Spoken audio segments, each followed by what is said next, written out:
Os portugueses, e não sei, talvez esteja enganada, são tímidos. Okay. E quando são tímidos é difícil, às vezes, uma pessoa que vem dos Estados Unidos entender que não estão a ser frios, porque quando um português recebe uma pessoa em casa, é para sempre. Eu acho que todos os alunos que já estudaram aqui gostaram imenso e mudou a vida para eles.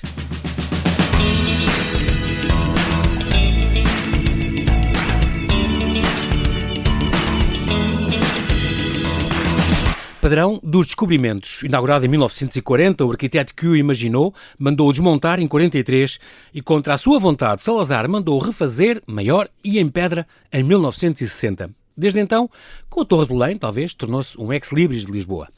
Por que razão publicitários, designers e empresas escolhem esta imagem do Padrão para comunicar Portugal ao mundo? A nova exposição Padrão, Casa Obsessão, patente até ao fim do ano no Padrão dos Descobrimentos, em Belém, é prova disso mesmo. São milhares de pósteres, cartoons, anúncios, reportagens, fotografias, ímãs, capas de disco, rótulos, postais, selos, estátuas, até uma t-shirt da equipa de futebol da Estrela da Amadora, um bolo premiado e uma construção em Legos. A norte-americana Ellen Sapiga, professora universitária, especialista no modernismo português e fundadora da Associação Americana de Estudos Portugueses, é a consultora científica desta exposição, dedicada então às formas de representação do Padrão dos Descobrimentos desde 1940. Olá, Ellen, e bem-ajas por ter aceitado este meu convite. Bem-vinda à Rádio Observador. Muito obrigada. É um grande prazer estar aqui a falar. Ninguém pode ser mais consigo. Ninguém é mais americano do que a Ellen, que faz anos a 4 de julho. É verdade, é verdade. Com o dia da independência. E este ano é 250 anos da independência. É muito importante, é uma data muito importante. Quando mas outra razão muito, muito importante para ser feriado é que é o aniversário da Ellen. Nasceu em Connecticut, em Hartford. Tem que lhe perguntar isto já de entrada, porque se licenciou em literatura latino-americana, ali no Smith College, em Northampton, em Massachusetts. De onde é que vem este seu interesse pela cultura portuguesa e lusófona em geral? Porque também sei que Cabo Verde também tem a ver com os seus estudos. Sim. Vem de onde? Pode imaginar que já respondi muitas vezes a esta pergunta, não é? Depois de muitos anos de carreira. E não sei se o que conto é tudo verdade, mas eu comecei a estudar espanhol muito jovem.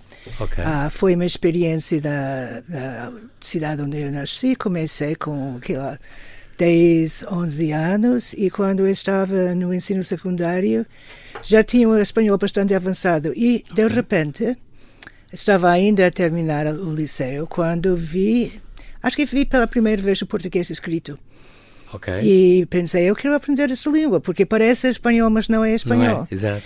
E como eu disse, eu nasci e cresci em Hartford, Connecticut, e também havia uma comunidade portuguesa. Eu ia perguntar, havia lá uma comunidade portuguesa? Sim, então comecei a também interessar-me um pouco pela comunidade e decidi ir para uma faculdade estudar onde oferecesse em português, e acabei por ir para Smith College. Muito bem. Esta tirou o mestrado em português Sim, e depois um doutoramento na Universidade de Vanderbilt, em Nashville, Tennessee, com esta tese muito curiosa: Ficções modernistas, a contribuição do José de Almada Negreiros para a renovação da prosa do modernismo português. Isto, aliás, foi com uma bolsa Fulbright, uma bolsa extraordinária, e teve também uma bolsa da Fundação Carlos Gulbenkian para a preparação da sua tese.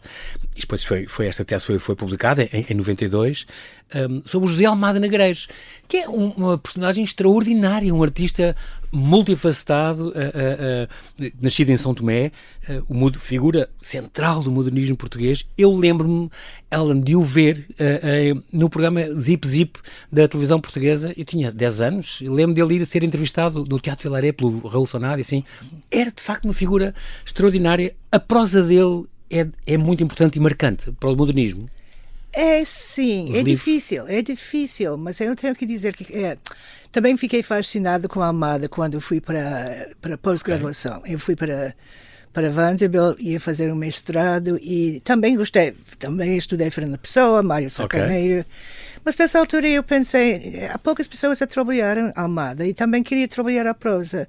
A prosa dela é muito experimental e ela continuou a escrever intervenções, mas parou de escrever novelas, até um romance.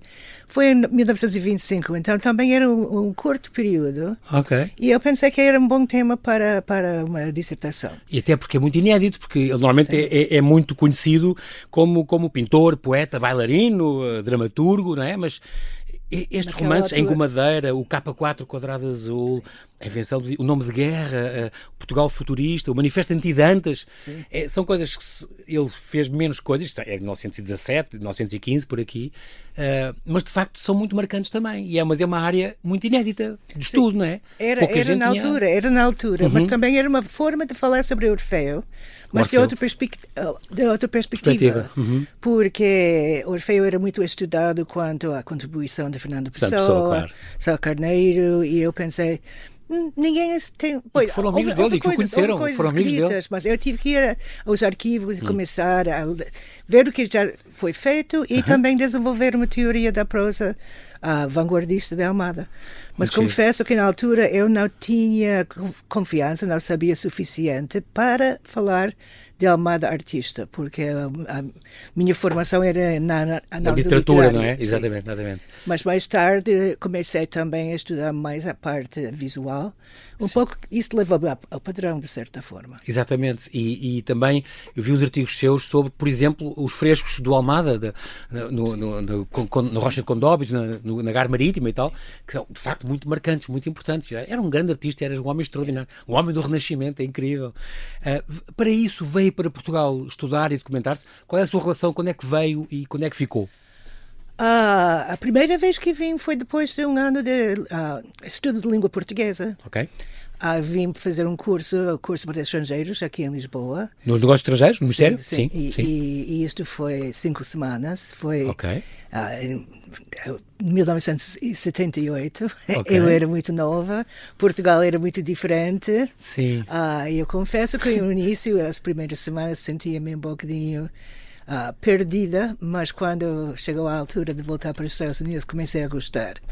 E foi ali que mais ou menos decidi que eu ainda fazia espanhol, mas de aprender português, etc. Sim. Depois também tive muita sorte, porque naquela altura houve bolsas, ainda há bolsas ao Instituto Camões, mas o ICALP, o Instituto de Literatura e Cultura Portuguesas, oferecia bolsas aos alunos estrangeiros e vim outra vez com uma bolsa.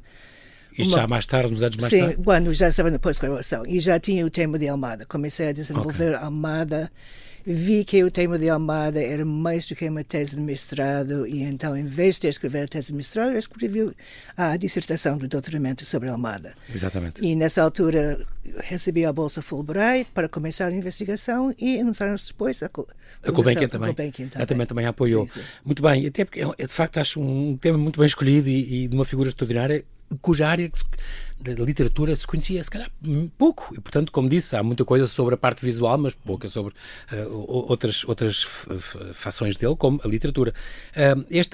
O vir cá para Portugal, e depois, hoje em dia, como é que é, Ellen? Mora cá ou está cá uns meses e vai para os Estados Unidos?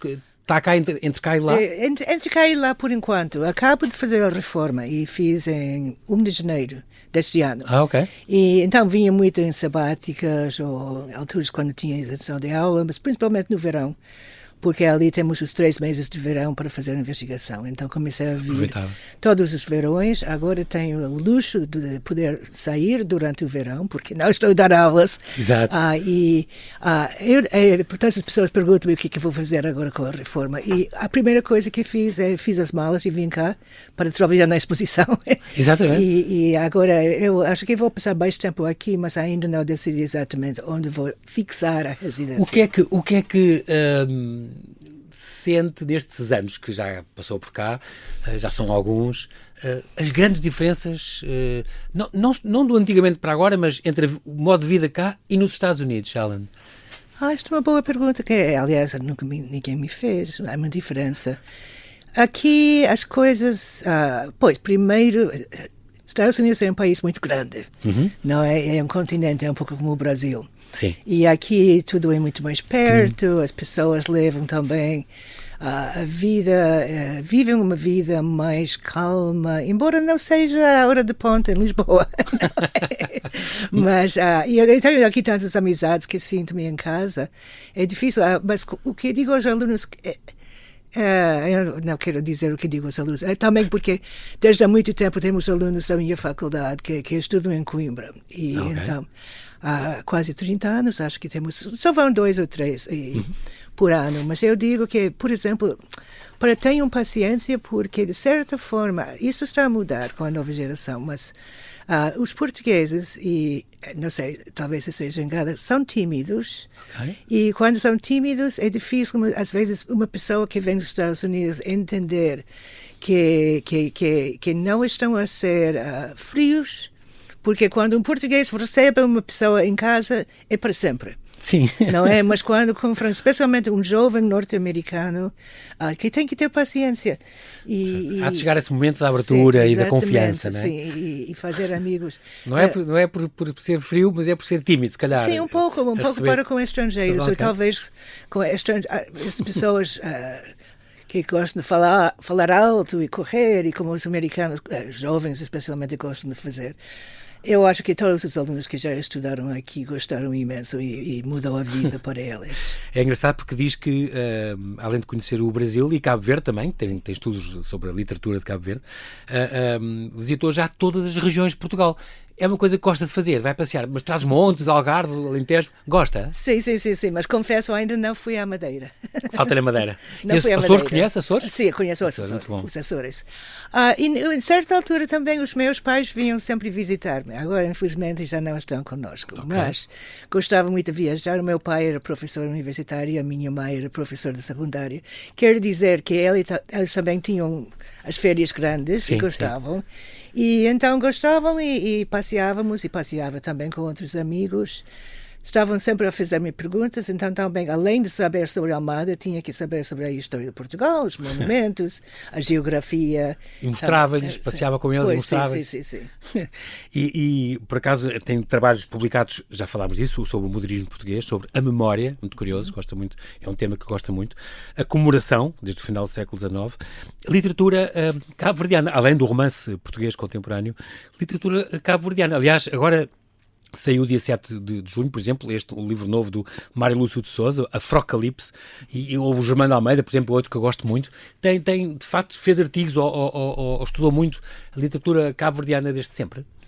Não, aliás, tenho que confessar, eu acompanho a literatura cabo-verdiana contemporânea. Sim. Mas a minha entrada na literatura cabo-verdiana foi pela geração da Claridade. Porque era considerado o segundo modernismo. A editora Claridade, exatamente. Sim. E eu tive a oportunidade de ir, fui já 2 vezes. A primeira vez eu fui ali com uma bolsa da minha faculdade, e eu tinha o projeto de estudar Claridade, porque Claridade era anos 30, 40, etc. Sim. Exatamente da época que eu conhecia muito bem. E confesso que cheguei ali e percebi que não sabia nada e que precisava de estudar. Então levei bastante tempo antes de começar a publicar sobre a Claridade. A maior parte das minhas publicações são sobre, por exemplo, Baltasar Lopes, o livro Chiquinho. No meu livro que publiquei em inglês sobre Consensus e Debate, o último capítulo é sobre Chiquinho de Baltasar Lopes.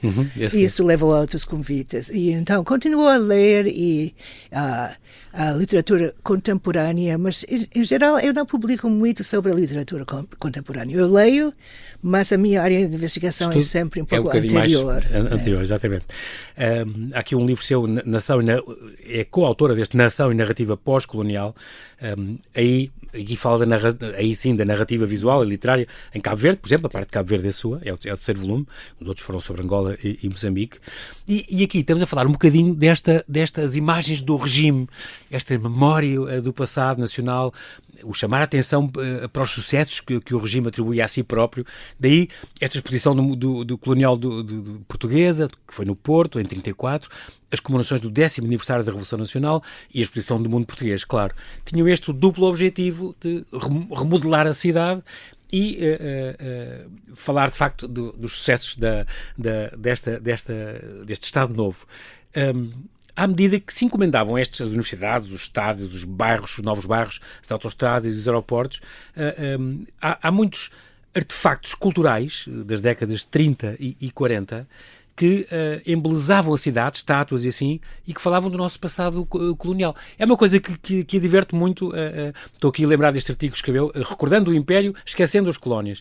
Os acréscimos de memória e os limites da comemoração num bairro de Lisboa, em Belém, não é? Belém. Porque, de facto, subsiste esta coisa, este bairro remodelado, com os grandes símbolos do Império, e hoje a gente tenta apagar um bocadinho isso, mas falar daquele que foi feito, de facto. Vemos a história às vezes com um bocadinho... Está lá. As pessoas às vezes não veem ou esquecem-se. Exato. Mas está lá. E também eu posso dizer que o meu interesse pela cidade de Lisboa, eu acho que nasceu pelos transportes públicos. Ah, foi?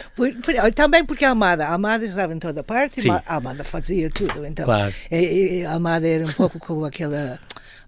o filme de Woody Allen, daquele que estava em toda a parte. Zelig, não é? O Zelig, sim.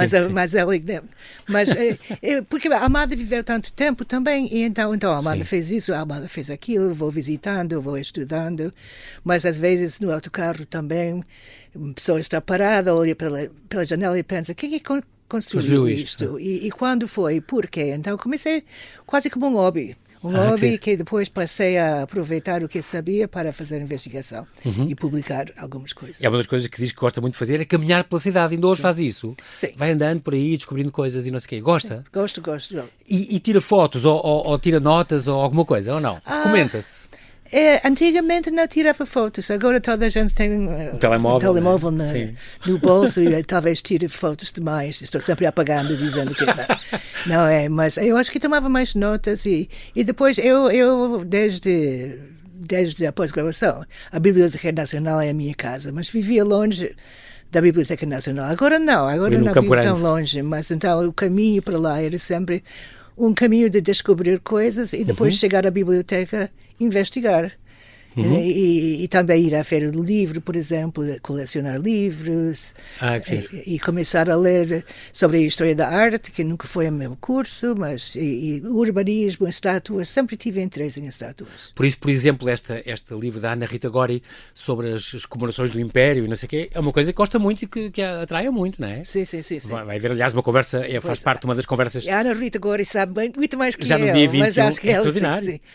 Mas cá está, e é muito curioso, e falamos do padrão hoje, esta importância continuada de algumas construções no nosso imaginário coletivo, porque de facto continuam, às vezes, com novas interpretações do conteúdo cultural, às vezes com interpretações que não têm nada a ver com o contexto original, mas nós gostamos de apropriar das coisas e continuar a falar delas e a mostrá-las. Até a Ellen foi descobrir aquelas, eu gostei muito de um artigo seu, que era aquele da contra-imagem, que é muito curioso. Todas as obras contêm em si a possibilidade de serem relidas ou recontextualizadas de uma forma que pode pôr em causa a ideologia segundo a qual foram produzidas. Agora estou-me a lembrar daqueles bustos de coloniais cá no Jardim Colonial, meio esquecidos, meio apagados, mas que fizeram parte do parque. E o João Soares é que dizia, a história tem um contexto, não é preciso mandar abaixo e deitar abaixo e demolir, tem que ser lido com um contexto. E é verdade, temos ainda muitos resquícios disso. O contexto é que é importante, temos que compreender o contexto. E depois eu escrevi bastante sobre Belém. Eu confesso que tinha abandonado um pouco Belém antes que surgisse o convite para participar nesta exposição. E eu estava a desenvolver um projeto sobre o Chiado, que talvez no futuro... Eu já publiquei algumas coisas sobre o Chiado, porque também é outro espaço icónico com outra história. É brasileira e tudo, exatamente. Sim. Mas também ambos, o Chiado, Belém, são espaços que têm muitas camadas, não é? E aí eu gosto muito de ver, ou palimpsestos, como eu gosto de dizer. Os palimpsestos, as sobrepostas das camadas de história e Sim. como aquelas gravuras antigas, é muito curioso. Outra coisa que fala também, eu vi um artigo seu, sobre o monumento dos combatentes, por exemplo, aquele criado ali em Belém também, à frente da Torre de Belém, inaugurado em 1994, e estes vestígios da secção etnográfica da exposição do mundo português que nós falámos. O próprio padrão dos descobrimentos tem uma história muito curiosa, porque só está lá definitivamente desde 1960. A história do Padrão, no site do Padrão é muito fácil de ver e de estudar e tem coisas muito curiosas. Tem estas duas vidas do Padrão dos descobrimentos. O primeiro que era em Staff e depois, em 34, foi desmontado e depois foi reconstruído pós 500 anos do nascimento do Infante Henrique em 1960. E aí eu não sabia disto, mas foi reconstruído com mais uma estátua. Acrescentaram uma estátua do Pera da Covilhã. E só tem uma mulher, que é a Dona Filipa de Lencastre, a única mulher que está lá representada. E tem esta Rosa dos Ventos, que entretanto aquilo agora está em obras, não é? Está em restauro.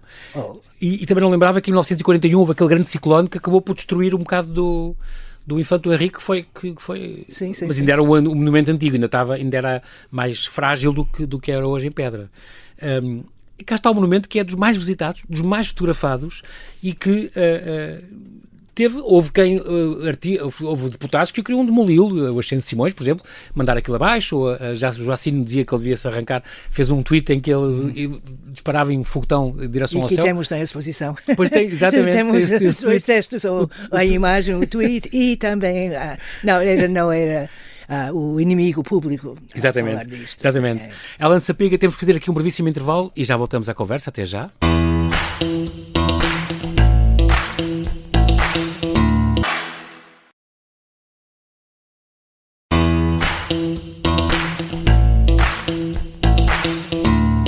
Estamos a conversar com a professora norte-americana Alan Sapiga. Ela é comissária científica da exposição Padrão Casa Obsessão, dedicada às formas de representação do padrão dos descobrimentos desde 1940 e que vai estar ali patente até quase ao final do ano, que é até dia 30 de dezembro. Como é que foi a ideia desta exposição? Nasceu de onde? Nasceu de uma série de conversas, na verdade. A falar da Ana Rita Gori, eu estive em Lisboa de sabática. E eu já tinha contactado ela, estamos a trocar e-mail, porque ela é historiadora, eu sou mais dos estudos visuais, estudos culturais, e então ainda não conhecia, e ela tinha exposição sobre o espetáculo do poder do Padrão e convidou-me para uma visita conversada. E foi nesta visita que também fiquei a conhecer a Sofia Diniz, que é a investigadora, a pessoa encarregada da investigação. Ela já conhecia um pouco o meu trabalho.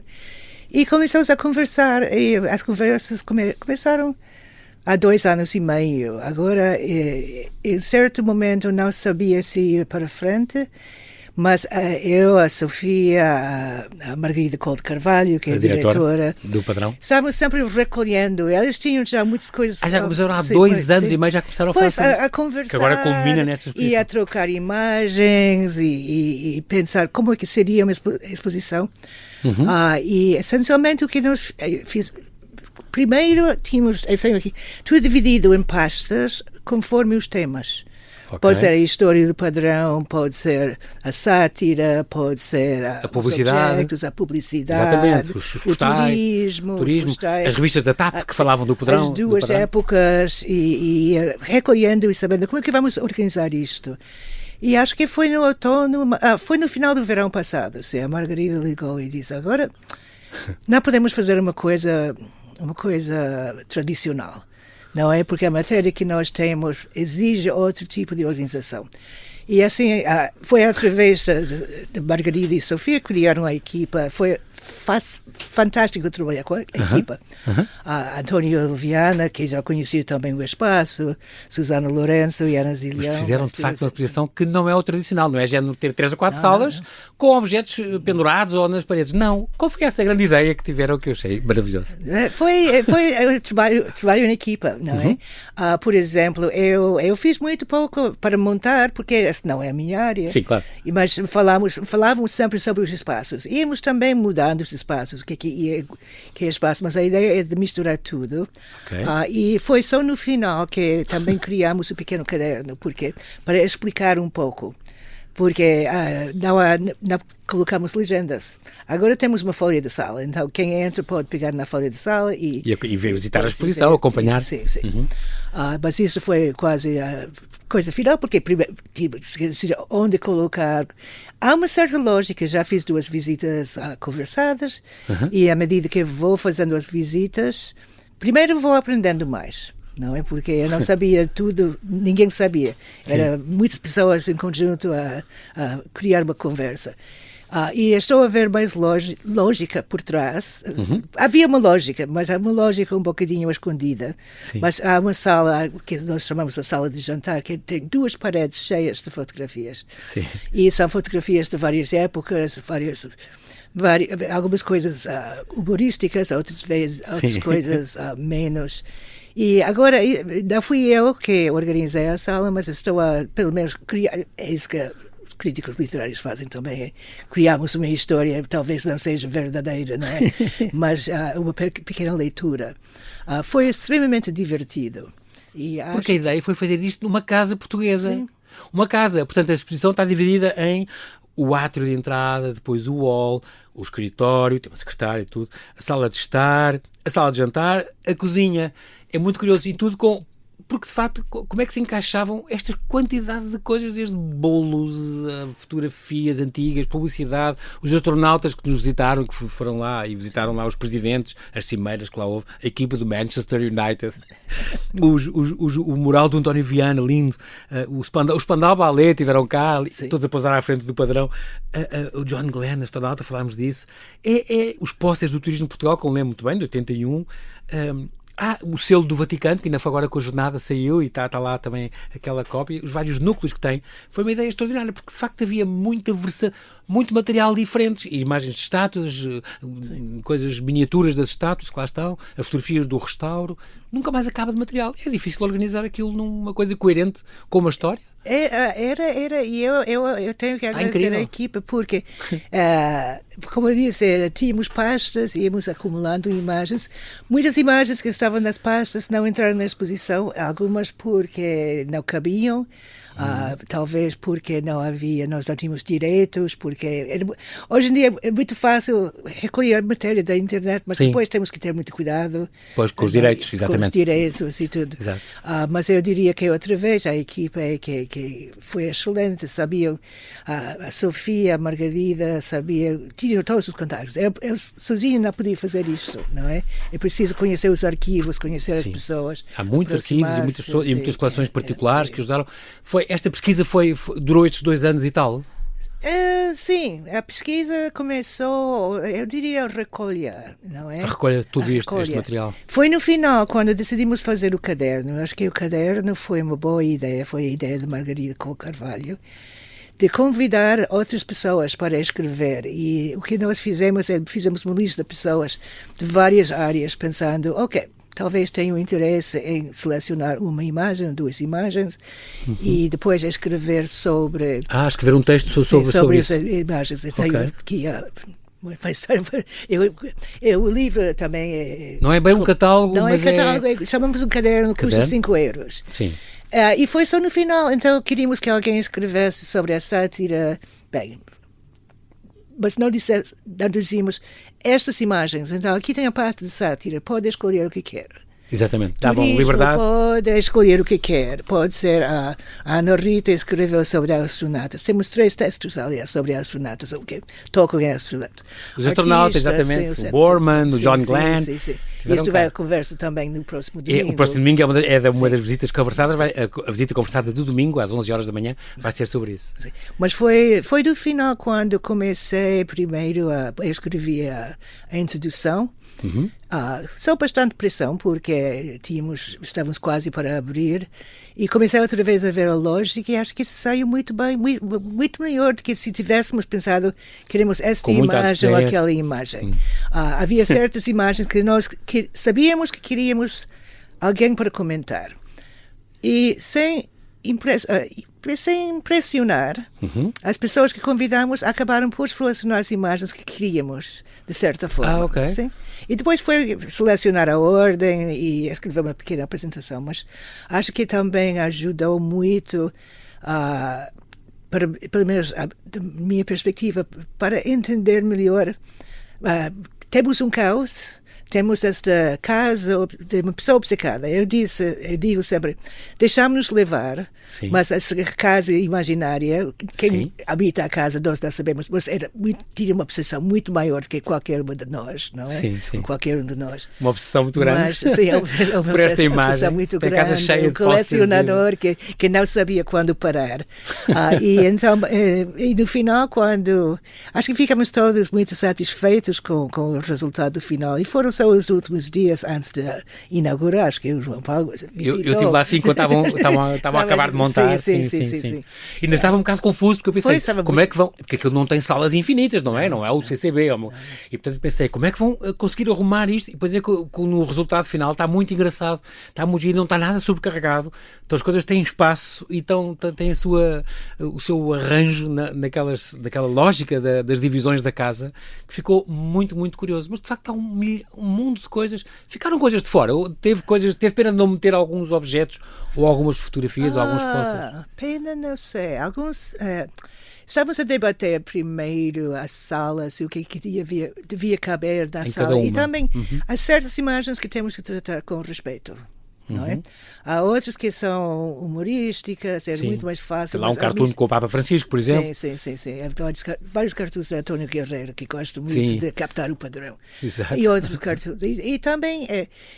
Até do Abel Manta, tem lá um Abel Manta com o infante cansado, sentado na proa. O fantasma do infante, Exato. em 1970. Tem algumas coisas valiosíssimas, muito importantes nesse campo de vista. Não é? Mas então tivemos que ter certo cuidado, queríamos misturar, mas também chegamos à conclusão que era preciso também dar aquele contexto, o contexto histórico. Eu ia dizer, temos uma fotografia do padrão depois do temporal, que é uma fotografia muito rara. Sim. Quando a cabeça do infante caiu para o rio. Estamos a falar deste ciclone de 1941, foi um ciclone que varreu a tempestade mais violenta que atingiu o país desde que há registros, ventos de 130, 150 km, a marginal ficou destruída, o pavilhão ainda era em staff, efêmero, portanto, houve de facto mais de 100 mortes em Portugal, houve em Lisboa, Sesimbra, Alhos Vedros, foi mais de 50 mil árvores caídas, foi derrocadas por todo lado. Foi de facto este ciclone de 1941, esta tempestade, que teve esta fatura na estátua neste monumento, neste padrão, porque de facto o infante ficou decapitado, ou metade do corpo caiu, não é? Caiu, é difícil saber exatamente. Dizem que foi a cabeça que caiu. E de facto há uma fotografia que mostra.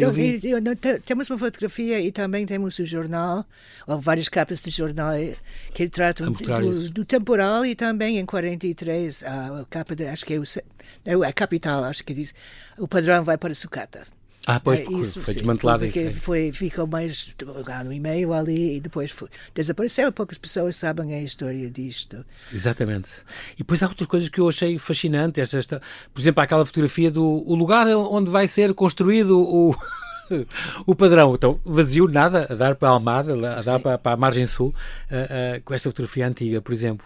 E depois há outras, o bolo do Michel Almeida, por exemplo, é muito curioso, uma réplica desse bolo, ganhou, aliás, um segundo prémio, das pessoas todas importantes que passaram lá, aquele do Lego, aquela construção em Lego, que é uma coisa extraordinária, até explicar que foi um grande desafio, porque o Lego não tem peças curvas e ali tiveram que fazer a maneira como é que aquilo foi construído. É de facto muito, muito curioso. E não sabia que havia lá uma coisa também que era um processo para a demolição. Há um documento qualquer que é o processo para a demolição, ou capa do processo de demolição do padrão dos descobrimentos. Isto era mesmo um livrinho, era Sim. Esse processo foi uma coisa editada na altura, em 41 ou 45? Ou... 43, acho. 43 foi quando desmantelado. Sim. Fotografias do Mário Novaes, do Ben Loniel, há fotografias famosas de pessoas... Mário Novaes, que é depois também Ben Loniel, eram fotógrafos espetaculares. Exatamente, tudo que é património. E acho que toda a gente conhecia as fotografias que Mário Novaes tirou em 40 da exposição do mundo português. Sim, exatamente. O que eu não conhecia até começar a trabalhar na exposição são as fotografias que ele fez em 59 e 60, quando estão a reconstruir. Já a fazer um novo definitivo. Fotografias muito menos conhecidas, eu diria. E estas do padrão, também do Luís Pavão, que esteve lá quando foi a restaurar agora em 2016, e ele, aliás, foi nosso convidado aqui também, neste espaço, e mostrou e falou dessas fotografias, e a sorte tinha sido que tudo envolvido em andaime, esteve lá, teve na cabeça do infante, e esteve lá em cima, e é incrível. Há documentos fotográficos, e depois há lá umas maquetes, há uma própria exposição, na exposição estavam as maquetes das estátuas dos navegadores, e é muito curioso também. As pessoas, de facto, as pessoas têm assim... O que é que pensou quando viu por exemplo, esta notícia do Ascenso Simões, que dizia... há esta coisa do inimigo público, falaram outro dia, com certeza. O inimigo público publicou esta... Ascenso Simões pediu amizade nas redes sociais aos talibãs que destruíram os budas de Bamiyan no Afeganistão. Ele tinha votado contra o voto pela morte do Tenente-Coronel Marcelino da Mata. No dia seguinte, em fevereiro de 2021, defendeu no público que o país esquece rápido o passado e, portanto, o padrão dos descobrimentos devia ser destruído, que nunca houve império nenhum, foi apenas a construção do salazarismo, manteve de pé monumentos como o padrão, que faz com que estes monumentos como o padrão é que fazem que esta construção permaneça viva, porque deviam demoli-lo, como mudaram o nome da Ponte 25 de Abril, ou derrubaram algumas estátuas. O que é que a Ellen pensa nisso? Que acha que é um exagero e que as pessoas... É exagero. Tem que ser lido num contexto, como o João Soares disse. Também, exatamente, mas eu devo dizer também que eu não estava em Portugal quando ele disse isto. Isso foi uma altura muito difícil, porque as pessoas não podiam viajar durante a pandemia. Eu passei 20. Sim. E então tudo o que eu sabia através do que se passava aqui, ou através das redes sociais. Eu nem sempre acredito no que dizem nas redes sociais. Sim, exato. Ou através de amigos. E então em muitos casos, neste caso particular, tive que fazer o meu TPC e aprender exatamente qual era o contexto, porque Sim. estava na exposição. E eu fiz a visita conversada sobre a sátira e o humor. Então, aí entrou. Sim, mas assim eu posso dizer que eu estou ainda a aprender. Estou a aprender cada vez que vou ali, vejo uma coisa nova, investigo uma coisa nova, mas acho que... eu acho que eu não estava ali, mas não faz sentido. O padrão existe. O padrão tem uma história, tem um contexto e temos que ter uma conversa sobre o padrão e lembrar a história do padrão. Mas não faz sentido hoje em dia tentar destruir o padrão. Esse vandalismo contra as estátuas, assim, Sim, não é? Não. O próprio João Soares, socialista, que foi ex-presidente da Câmara, dizia, a propósito deste novo projeto da Praça do Império, que houve esta polémica, que a história tem de ser assumida sem complexos. E é verdade, com cabeça, não é? A dizer uma coisa dessas que é óbvio. Hoje em dia, vê as pessoas, os visitantes dessa exposição, neste momento, já tem algum contacto com eles, e começou já em 17 de maio, tem visto que tem havido uma grande adesão, as pessoas têm ido, têm gostado desta exposição? Acho que sim. O feedback que tem... Sim. Os meus amigos não vão dizer que não é? Mas também outras pessoas que não. Também eu estive ali com pessoas que não são amigas também. Sim. Acho que é muito interessante a ver, e também eu tenho lá estado só a ver os turistas a entrar, porque é uma coisa. Acho que estávamos a pensar mais num público português quando estávamos a organizar, porque quando estava preparando e falando com amigos aqui, amigos e colegas, muitas pessoas não sabem a história do padrão. Não sabem que o padrão foi para Sucata em 43 e foi reconstruído. Em 60. E porquê? E se era boa ideia. Em 60 talvez não, ninguém me perguntou em 60 se era boa ideia. Sim. Mas sendo boa ideia ou não, é uma estética um pouco fora do tempo, Sim. reconstruir um monumento de 40 e também temos um texto no caderno a falar disto. O João Paulo Martins escreveu muito sobre isso. O próprio Coutinho Telmo era contra uma construção Pois permanente. era, o arquiteto-chefe da exposição do mundo português e que disse mesmo, quando eu morrer e tudo, espero que este monumento é efêmero e, portanto, tinha essa visão. Isto não é para ser reconstruído. E, de facto, foi nos anos 60. Sim. Salazar quis por causa das comemorações do infante, dos 400 anos da morte do infante. Só para dizer que estas visitas guiadas aqui chamam-se visitas conversadas no padrão. Houve a primeira dia 31 de maio sobre o padrão Interpretações e Apropriações, com a Ellen aqui presente. 7 de junho houve outra, padrão Publicidade e Marketing, que foi a Ellen com o Eduardo Sintra Torres, foi no dia 7 de junho passado, e já este domingo vamos ter então às 11 com a Ana Rita Gori. Portanto, ela foi nossa convidada dia 24 de março, chamada Navegantes do Espaço, Realeza e Outras Estrelas. Portanto, os astronautas americanos, o Rei de Espanha, uma banda brasileira de rock psicadélico, todos passaram por lá, têm estas fotografias. Vai ser uma conversa com certeza muito, muito curiosa. Depois vai haver mais, em 5 de julho, 19 de julho, 23 de setembro, 20 de setembro.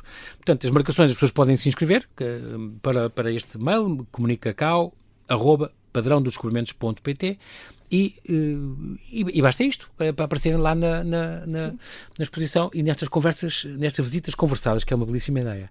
Muito bem, Ellen, eu quero então agradecer muito a sua presença aqui. Muito obrigado por ter vindo falar desta exposição. Muito obrigado pelo convite. Fica aqui esta ideia, não perca esta exposição Padrão Obsessão, do Padrão dos Descobrimentos, que está em Belém, todos os dias das 10 às 7. E a partir de outubro vai fechar às 6. Mas a não perder, fica então com esta dica. Vale muito a pena ir a Belém, este padrão Casa Obsessão, que vai estar então ali até ao fim do ano, até dia 30 de dezembro. Bem-aja, Helen. Até a próxima. Muito obrigada.